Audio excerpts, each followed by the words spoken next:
the 25th of November 1990, a special boy was born in Tunsberg. It was already clear from a young age that Carlsen wasn't a normal kid.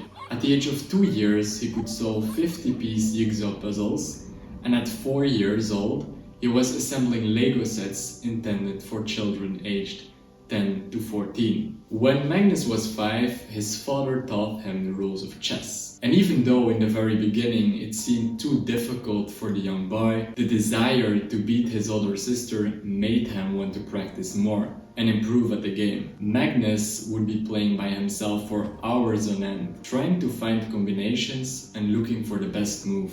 By age 5, he was able to recall the locations, populations, flags and capitals of all the countries in the entire world. Carlsen was coached at the Norwegian College of Elite Sport by the country's top player, Grandmaster Simen Edgenstein. Over the course of that year, Carlsen's rating rose from 904 in June 2000 to 1907. Carlsen was practicing chess for 3 to 4 hours a day. Apart from chess, he enjoyed football, skiing, and reading Donald Duck comics. In 2 years' time, Carlsen played almost 300 tournament games, from autumn 2000 to the end of 2002. In October 2002, he placed 6th in the European Under-12 Championship in Peníscola. The following month, he tied for first place in the 2002 World Under-12 Championship in Heraklia, placing second to Jan Nepomniachtchi on tiebreak. He then obtained 3 IM norms in relatively quick succession. At the age of 13, Carlsen made headlines after his victory in the C group at the 2004 Chorus Chess Tournament in Wijk aan Zee. He obtained a score of 10.5 out of 13, losing just 1 game. As a result, he earned his first GM norm and achieved a performance rating of 2702. Jeg kan godt skjønne at dette noe som vi blir interessert i. Når jeg spiller mot verdensmester. Jeg tror at det blir vanskelig mot Kasparov. Men Karpov har en sjanse mot. On 17 March, in a blitz chess tournament in Reykjavik, he defeated former world champion Anatoly Karpov. He's very good.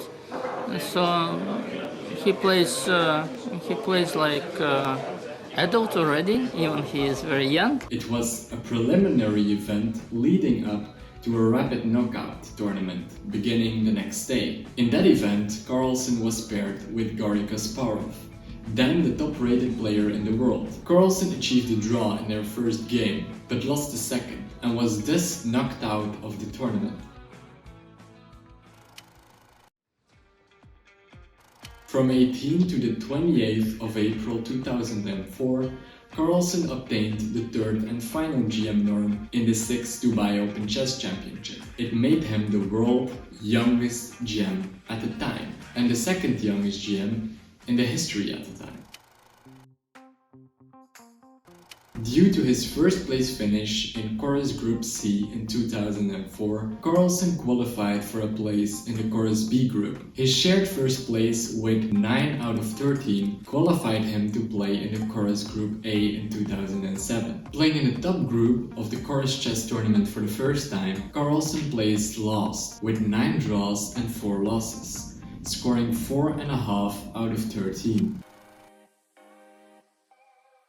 In May and June, he participated in the Candidates Tournament for the FIDE World Chess Championship in 2007, facing Lev Aronian in a 6-game match at standard time control, which Carlsen drew. The 4-game rapid playoff was drawn as well, but eventually Aronian eliminated Carlsen from the tournament after winning both tiebreak blitz games. Magnus Carlsen, welcome in Wijk aan Zee. What do you expect for this tournament? Well, I'm happy to be here, and I hope that I can maybe play some good games, maybe get the plus score and have a nice time. In the top group A of the 69th Chorus Chess Tournament, Carlsen scored 8 out of 13, achieving a performance rating of 2,830. Carlsen won 5 games, lost 2 and drew 6, sharing first place with Levin Aronia. Carlsen won the Nanjing Pro Spring Tournament, 2.5 points ahead of second place finisher Topalov, the world's highest rated player at the time. He scored an undefeated 8 out of 10, winning every game as white and also 1 game as black. By rating performance, this was one of the greatest results in history, with a performance rating of 3002. Candidates tournament because of your rating, so any considerations with that, or you just play your game as usual? Magnus, you go first? Yeah, well, for me, I am not thinking about rating in making any of my decisions at the board. That's no. Carlsen entered the London Chess Classic as the top seed in a field including Kramnik, Nakamura, Adams, Short, Nihua, McShane and Howell. He defeated Kramnik in round 1 and went on to win the tournament with 13 out of 21 and a performance rating of 2,844. This victory propelled him to number 1 of the FIDE rating list, surpassing Veselin Topalov.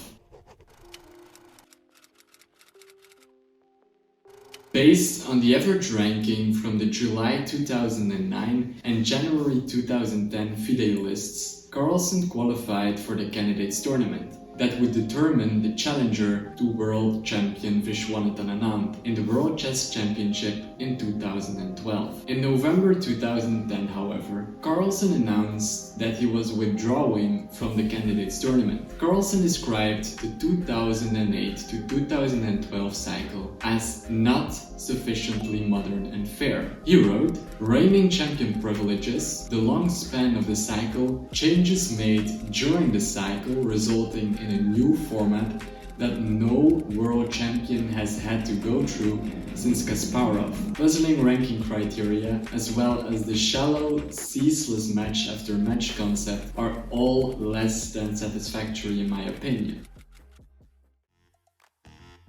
In early 2009, Carlsen engaged former world champion Garry Kasparov as a personal trainer. From 16 to the 31st of January 2010, Carlsen won the Chorus Chess Tournament.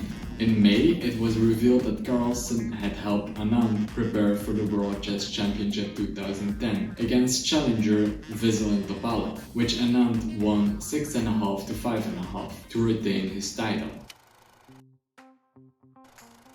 At the Grand Slam Masters final in October, Carlsen wasn't playing his best chess. Carlsen finished this tournament with a rating of 2,802, 2 points behind Anand at 2,804, who temporarily ended Carlsen's reign at world number 1. These setbacks called into question from some whether Carlsen's activities outside chess, such as modeling for G-Star Raw, were distracting him from performing well at the chessboard. Carlsen said he did not believe that there was a direct connection. On 5 November, Carlsen withdrew from the 2011 Candidates Tournament, having qualified as the highest rated challenger, again citing dissatisfaction with the World Championship cycle format. Carlsen went on to win the Bosnia Kings Tournament, the 44th Biel Grandmaster Tournament, the Grand Slam Chess Final and the Tal Memorial in Moscow. In the London Chess Classic, Carlsen's streak of tournament victories ended when he finished 3rd, behind Kramnik and Nakamura. Carlsen won 3 games and drew 5, and although he did not win the tournament, Carlsen gained rating points, rising to a new personal record of 2,835. Carlsen finished in shared 2nd place at the 74th Tata Steel Chess Tournament. He shared 1st place at the Blitz Chess Tournament at Tal Memorial, finished in 2nd place at the Biel Grandmaster Tournament, and he was the winner at the Grand Slam Chess Final. In December, Carlsen won the London Chess Classic. This win increased his rating from 2,848 to a new record of 2,861, breaking Kasparov's 13-year record of 2,851. No, I think that's pretty cool. I mean, it's It's probably the biggest achievement of my career so far. From 11 to the 27th of January, Carlsen played in the 75th Tata Steel Chess Tournament in Wijk aan Zee. He scored 10 points. On the 1st of February, Danish GM Peter Heine Nielsen joined the team of assistants who helped Carlsen prepare for the Candidates Tournament in March. Before this, Nielsen was on Anand's team.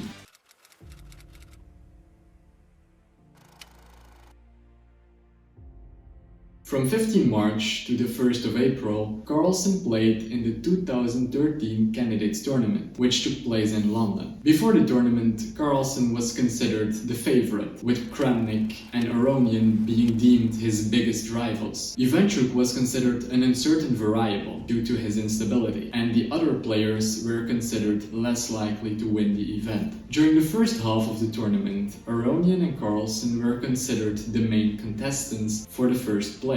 At the halfway point, they were tied for first, 1.5 points ahead of Kramnik and Svedler. In the second half, Kramnik, who had drawn his first 7 games, became a serious contender after scoring 4 wins, while Aronian lost 3 games and was thus left behind in the race. Carlsen started the second half by staying ahead of the field, but the loss to Ivanchuk allowed Kramnik to take the lead in round 12 by defeating Aronian. In the penultimate round, Carlsen pulled level with Kramnik by defeating Rajabov, while Kramnik drew against Gelfand.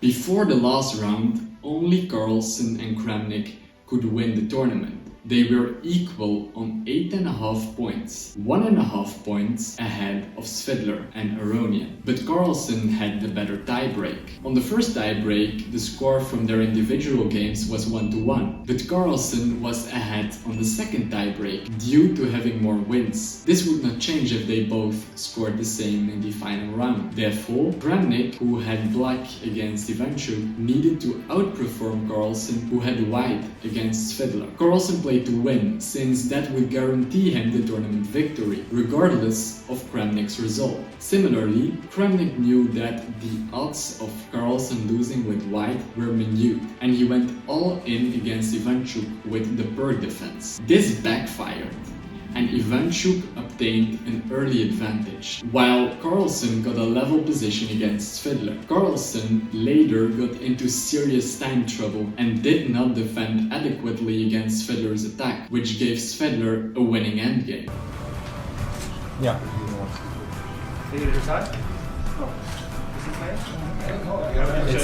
It says 1-0 here.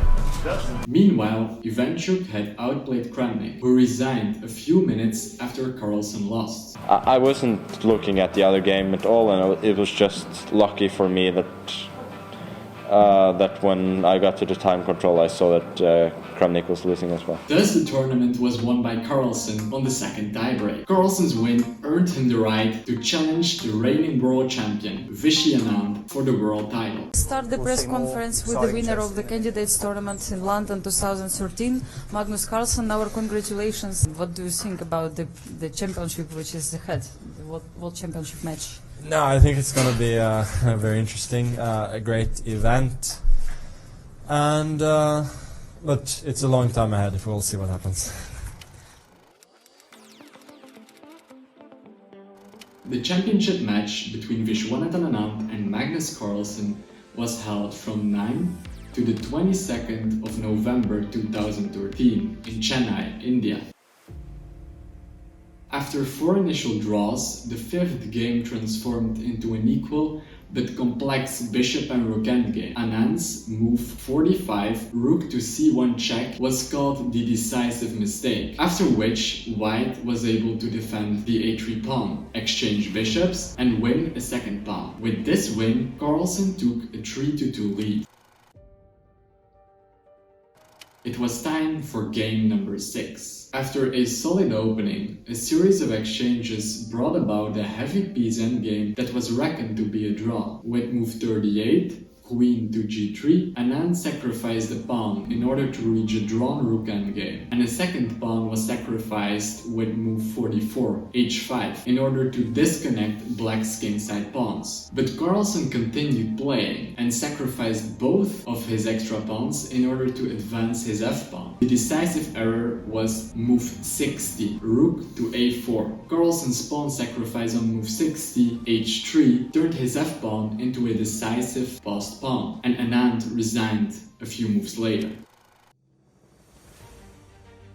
After two more draws, Anand had to go all in. Anand played a sharp line against the Nimzo Indian defense that gave him attacking chances. Carlsen defended accurately, creating counterplay on the queen side and ultimately queening the b-pawn with check, while Anand was shifting his heavy pieces over to his mating attack. Anand should have answered move 27, b1 equals queen check with bishop to f1. Instead, Anand blundered with move 28, knight to f1, and resigned after queen e1, since after rook h4, queen takes rook on h4, queen takes queen on h4, black emerges a rook up. Game 10 ended in a draw due to insufficient mating material.